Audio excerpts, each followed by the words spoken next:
I got to tell you, man, this is a real thrill. I've really loved your work for many, many years. Oh, thank you. Thanks This a is lot. like a bucket list thing for me. Okay, good. Yeah. Hey, everybody, I'm Mark Walters of bigfanboy.com. I'm sitting here with the great, the wonderful Mr. John Turturro. Such a thrill for me to talk to you. I really enjoyed this film. This is your fifth movie that you've directed. It is my fifth movie. I guess let's start with the basic question of, where did the idea come about?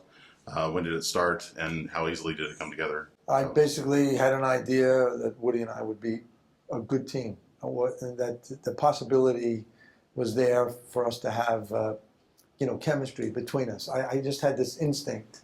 I knew he liked me. I liked him. We have the same hair cutter. Floated out the idea to him. He kind of dug it. I wrote it. He gave me feedback, merciless feedback or whatever, but very helpful. And then we worked in the theater in the middle of it, so I got to know him quite well. Mm-hmm.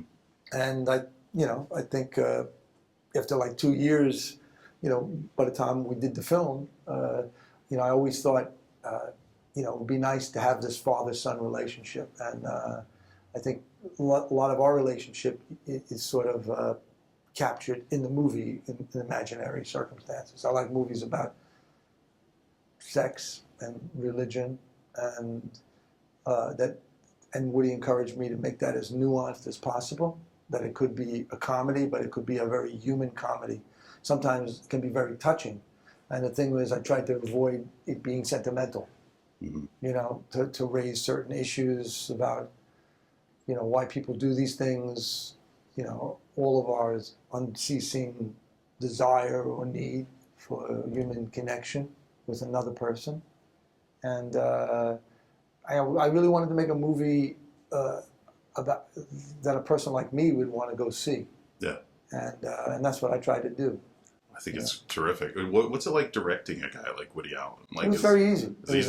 First, you got to get over your trepidation. Thank God I knew him for 2 years before that. Yeah. And he had seen me direct all the actors in one of his plays, and so that helped.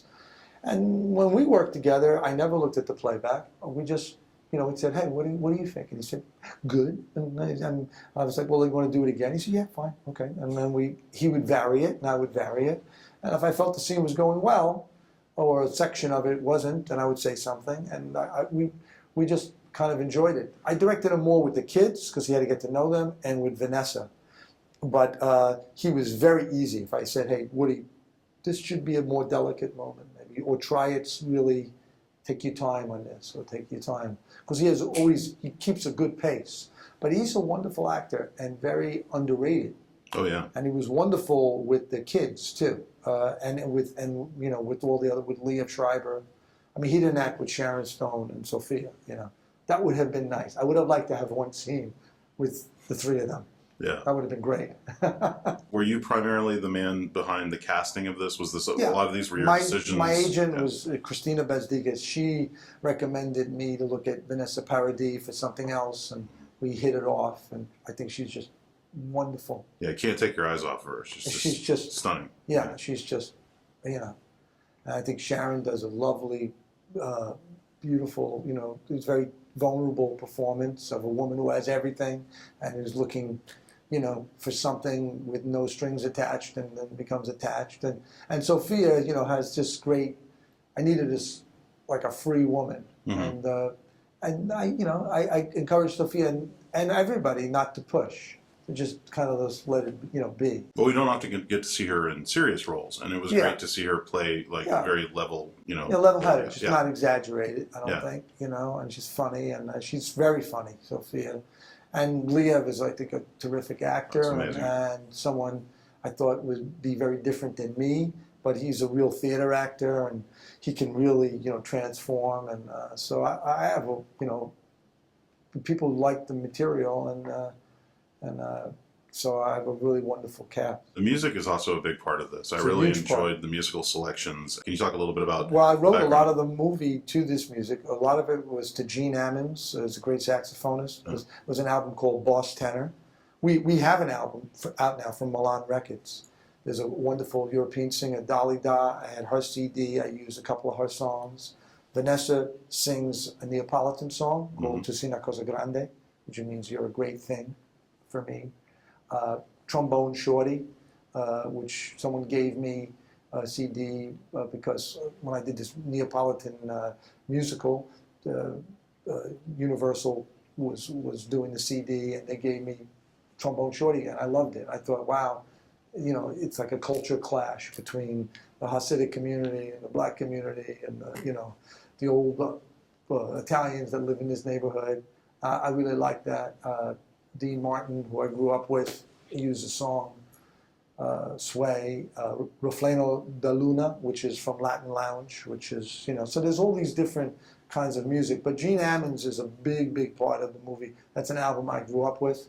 And I think Dolly Da, the singer from, she was born in Egypt, but she was Italian. Mm-hmm. She sings a couple of the songs in it, and that was a real inspiration. So it was in the DNA of the movie. Yeah, it really complements the film and flows with it as well. Do you have an idea for a next directorial project? I do, and I have something that I want to do very much. And it's, all I can tell you is right now, because we're in the middle of everything, is it's based on an old French movie from the 70s. Uh-huh. It's a pretty wild movie, and I'm seeing if I can, you know, maybe put it together for the end of the year, like to begin, you know, prepping it or something. Has Woody had a chance to see the film? Yeah, Woody saw the rough cut. Yeah, and it was very intimidating. He said, "Do you want my criticism?" And I said, "Yes." He goes, "Well, you know, I'm going to be brutal." I said, "I know, Woody." How long was that session? And he really liked the rough cut of the film, and he was unbelievably competent. I couldn't believe it, and gave me some notes, little notes, and he was really surprised, and you know how he said, you know, this is like a serious comedy, you know, this is a really human, and you know, he was happy with himself. You know, I asked him, I said, are you happy with your performance? And he said, well, you know, I always love myself. He goes, but he doesn't like watching himself a lot. But yeah, he was really, and you know, I credit him for sticking with it,